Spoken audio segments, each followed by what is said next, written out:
et qui leur donne à ce jour plus de 300 services et produits auxquels ils peuvent accéder à taux réduit ou même gratuitement. Nous avons également pu retenir l'importance qu'il y a pour notre administration, le ministère de la Jeunesse et l'Observatoire national de la jeunesse,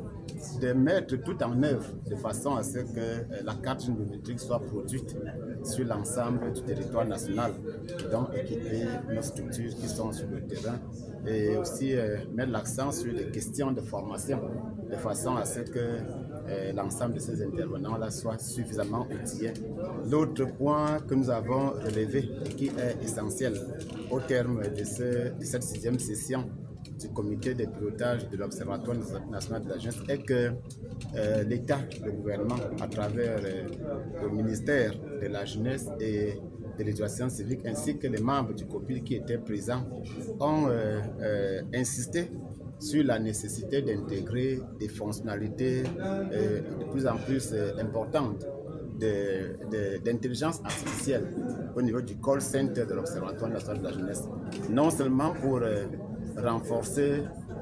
l'encadrement de la jeunesse, mais aussi pour faciliter les interventions de tous ces opérateurs.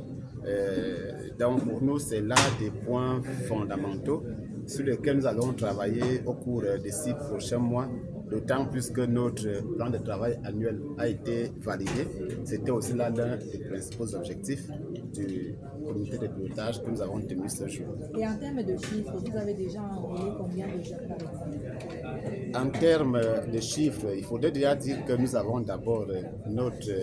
plateforme numérique où nous avons enrôlé à ce jour un peu plus d'1 500 000 jeunes. Et nous avons parallèlement le logiciel carte jeune biométrique.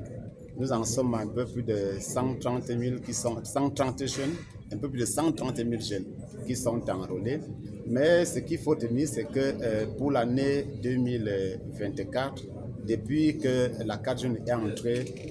dans les recettes non fiscales comme source de production des revenus, nous avons aussi pu obtenir des enrôlements de jeunes avec parfois des pics qui nous ont permis par le passé d'atteindre 50 000 jeunes enrôlés en une année. Ça nous amène à comprendre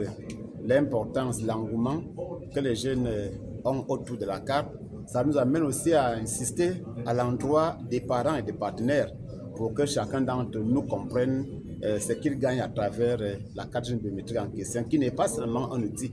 destiné aux jeunes qui en sont, j'allais dire, des bénéficiaires directs, mais c'est aussi un outil qui est destiné aux parents